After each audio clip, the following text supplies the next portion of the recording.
जय हिंद। मिनरल्स की बात करते हैं तो ये मिनरल्स की जो उत्पादकता है वो एक प्राथमिक क्षेत्र का काम है। खनिज उत्पादन में झारखंड फर्स्ट नंबर में है, लेकिन खनिजों का जो अजायब घर है वो राजस्थान है। खनिज उत्पादन के लिए प्रसिद्ध जो है वो जगह है छोटा नागपुर पठार, जहाँ मिनरल्स बहुत ज़्यादा हैं। झारखंड में है छोटा नागपुर का पठार। फिर खनिज दो प्रकार के होते हैं, एक होता है धात्विक खनिज, एक होता है अधात्विक खनिज। तो खनिज जो होता है वो ईंधन के रूप में होता है, मतलब एक एक्स्ट्रा ईंधन कहते हैं इसे। तो पहले नंबर में धात्विक खनिज। धात्विक खनिज में आता है लोहा, सबसे पहला लोहा। तो लोहा सबसे ज़्यादा चीन में होता है और फिर भारत में होता है। तो भारत में सबसे ज़्यादा कर्नाटक में होता है, फिर बाद में उड़ीसा में होता है। तो लोहा के कुछ और होते हैं, अयस्क होते हैं, उनको जानते हैं। तो मैग्नेटाइट हो गया, और जो कि काला होता है। हेमेटाइट हो गया जो कि लाल होता है, और लिमोनाइट हो गया जो कि पीला होता है, और सिडेराइट हो गया जो कि भूरा होता है। सबसे कठोर जो होता है वो मैग्नीज होता है, सर्वाधिक उड़ीसा में होता है। अब दूसरा है तावा। तावा विश्व की सबसे बड़ी खान चुक्की का माय चिली में है, लेकिन भारत में सबसे बड़ी खान जो है वो बालाघाट में है। सर्वाधिक उत्पादक राज्य हीरे के लिए, तांबे के लिए झारखंड है, और तांबे को निकालने के लिए खेतड़ी राजस्थान में प्रसिद्ध है। तांबा को लिए एक कंपनी है हिंदुस्तान में, हिंदुस्तान कॉपर लिमिटेड, जो कि 1967 में यूएसए के सहयोग से खुली। नेक्स्ट है बॉक्साइट, जो कि सबसे ज़्यादा उड़ीसा में है भारत में। फिर है टिन, दंतेवाड़ा छत्तीसगढ़ में सबसे ज़्यादा होता है। फिर बात करते हैं पीतल की। पीतल बनता कैसे है? तावा से और जिंक के मिल जाने से। तावा और जस्ता मतलब जिंक के मिल जाने से पीतल बनता है। फिर नेक्स्ट है सोना। सर्वाधिक सबसे ज़्यादा कर्नाटक में होता है, कोलार में। और विश्व में सबसे ज़्यादा सोना होता है विटवाट्सलैंड, साउथ अफ्रीका में। कनाडा में सबसे बड़ी खान है सोने की, ओंटारियो। ऑस्ट्रेलिया में भी दो खान हैं सोने की, जो काल गुरली है, काल गुरली और कुलगाड़ी। और भारत जो है वो विश्व में सबसे बड़ा इम्पोर्टर है सोने का। लेकिन सोना जो है सबसे ज़्यादा होता कहाँ है? तो चीन में होता है। सबसे बड़ी खान है विटवाट्सलैंड में, साउथ अफ्रीका में। ओंटारियो कनाडा में है। अब बात करते हैं चांदी की। तो चांदी जो है वो सबसे ज़्यादा मैक्सिको में है, और जो भंडार है, सर्वाधिक चांदी का उत्पादन मैक्सिको में होता है, लेकिन जो भंडार है वो पेरू में है। भारत में राजस्थान में है सबसे ज़्यादा चांदी, जैसे कि सर्वोत्तम सुचालक है विद्युत का। अब फैक्ट है गैलेना कैसे बनता है। चांदी, सीसा, जस्ता तीनों को मिश्र करके गैलेना बनता है। नेक्स्ट धात्विक खनिज है सीसा, जस्ता। तो सबसे ज़्यादा राजस्थान में है। जैसे कि चांदी राजस्थान में सबसे ज़्यादा है, उसी प्रकार से सीसा और जस्ता भी सबसे ज़्यादा राजस्थान में है। फिर टंगस्टन, ये भी सबसे ज़्यादा राजस्थान में है। टंगस्टन, चांदी, सीसा, जस्ता राजस्थान। अब बात करते हैं आधात्विक खनिज की। तो उसमें सबसे पहला है हीरा। कोयले का सर्वोच्च रूप जो है वो हीरा है, 100% कार्बन। सबसे कठोर खनिज कोई है तो वो है हीरा। विश्व में सबसे बड़ी खान जो है हीरे की वो किम्बरले दक्षिण अफ्रीका में है। और भारत में सबसे बड़ी खान जो है वो है पन्ना में। हीरे की मंडी जो है वो भारत में मुंबई में है। कोहिनूर हीरा कहाँ मिला था? गोलकुंडा खान आंध्र प्रदेश में मिला था। गोलकुंडा खान आंध्र प्रदेश। और अभी लंदन इंग्लैंड में है। भारत में डलहौजी के काल में था हीरा। अभ्रक। अभ्रक विद्युत का एक कुचालक है जो कि सबसे ज़्यादा नेल्लोर में आंध्र प्रदेश में होता है। अभ्रक कौन कौन से होते हैं? जैसे कि रॉक फॉस्फेट, जिप्सम, चूना पत्थर, तांबड़ा, डेलोमाइट, ये सब अभ्रक होते हैं।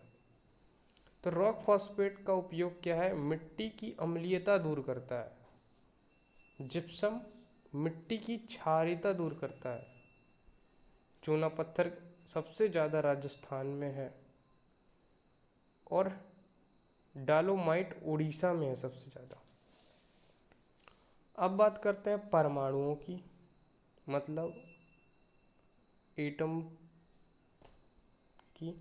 यूरेनियम भारत के सबसे बड़ी खान जादूगुड़ा झारखंड में है यूरेनियम के लिए। विश्व में सबसे बड़ी खान जो है वो मिक आर्बर कनाडा में है। Mick Arbor Canada. सबसे पहले जो परमाणु मिला था वो कजाकिस्तान में मिला था। यूरेनियम जो है सबसे पहले वो कजाकिस्तान में मिला था। अब लिथियम की बात करते हैं, जो कि लिथियम भारत में कर्नाटक में सबसे ज़्यादा पाया जाता है। और एकमात्र रिफाइनरी लिथियम की गुजरात में है। सबसे महंगी धातु जो है वो प्लेटिनियम है, जिसे भविष्य की धातु भी कहते हैं।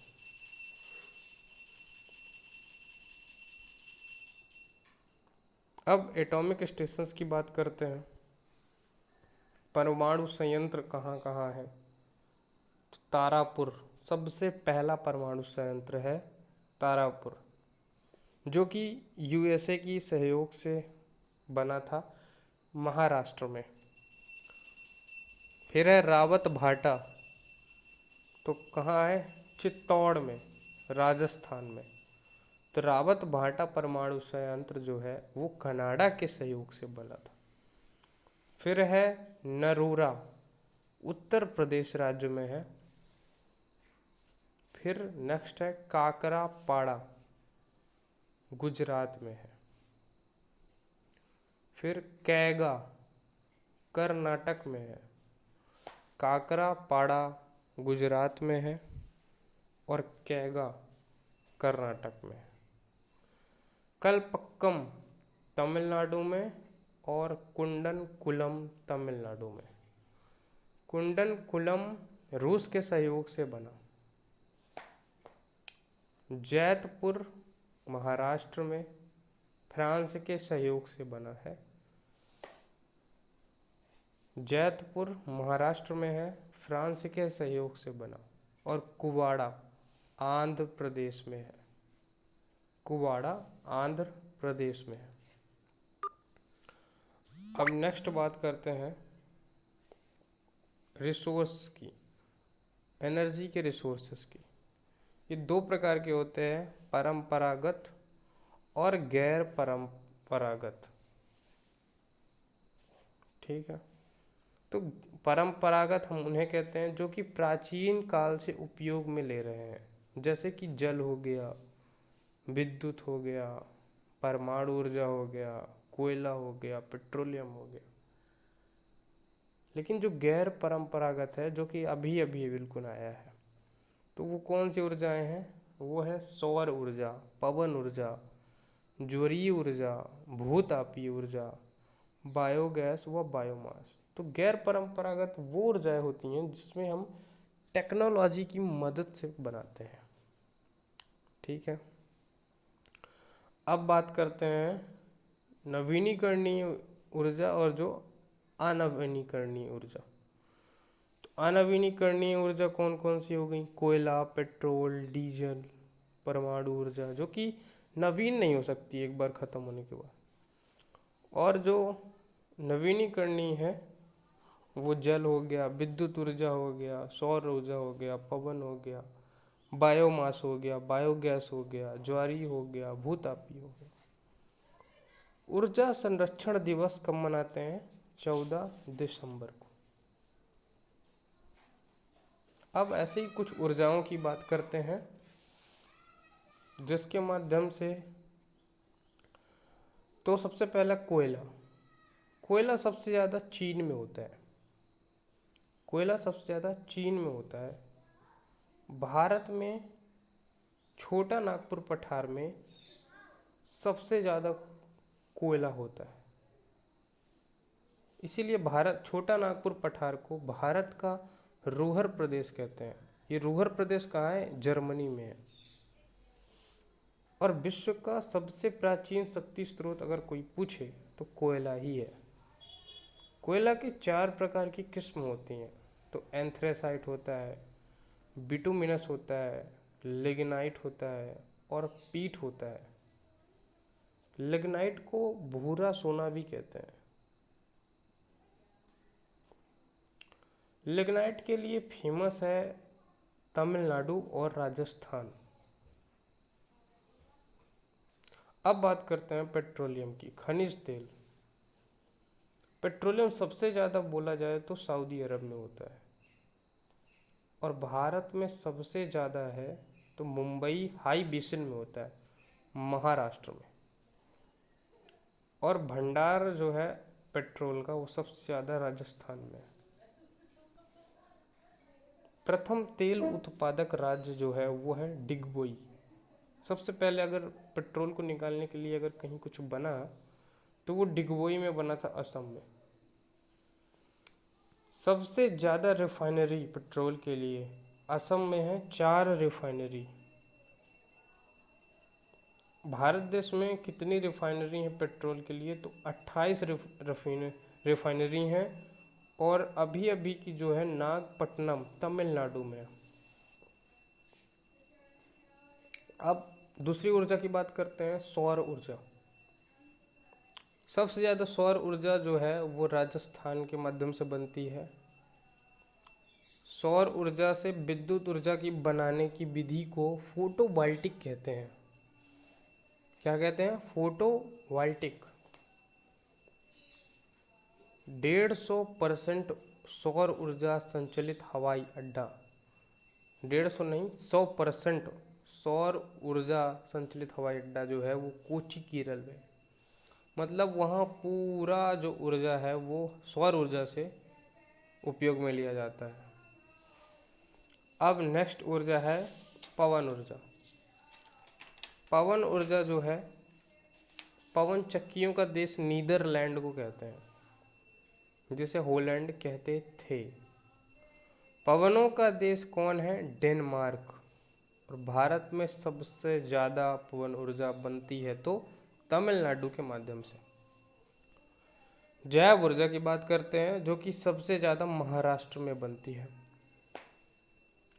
नेक्स्ट है ज्वारीय ऊर्जा। समुद्र के ज्वार भाटा से प्राप्त ऊर्जा को ज्वारीय ऊर्जा कहते हैं। और विश्व का सबसे ऊंचा ज्वार जो है वो फंडी खाड़ी कनाडा में आया है, 12 से 15 मीटर तक का। तो कहाँ आया है? फंडी खाड़ी कनाडा। और भारत में सबसे ऊंचा ज्वार जो है वो ओखा गुजरात में आया है, जो कि 2 से 5 मीटर है। तो कहाँ? ओखा भारत में। और फंडी खाड़ी सबसे ऊंचा ज्वार कहाँ है? कनाडा में। अब बात करते हैं भूतापीय ऊर्जा। भूमि के आंतरिक भागों से प्राप्त हुई ऊर्जा को भूतापीय ऊर्जा कहते हैं। तो सबसे ज़्यादा हिमाचल के चुंबी घाटी से ये ऊर्जा बनती है। हिमाचल के चुंबी घाटी से। तो पृथ्वी की परत 3 प्रकार की परतें होती हैं, जैसे कि है ना, क्रस्ट, मेंटल, कोर। लेकिन उसमें से जो जो एलिमेंट होते हैं तीनों में, वो उसकी बात करते हैं। तो पहले में होते हैं सियाल, मतलब सिलिकॉन और एल्यूमिनियम।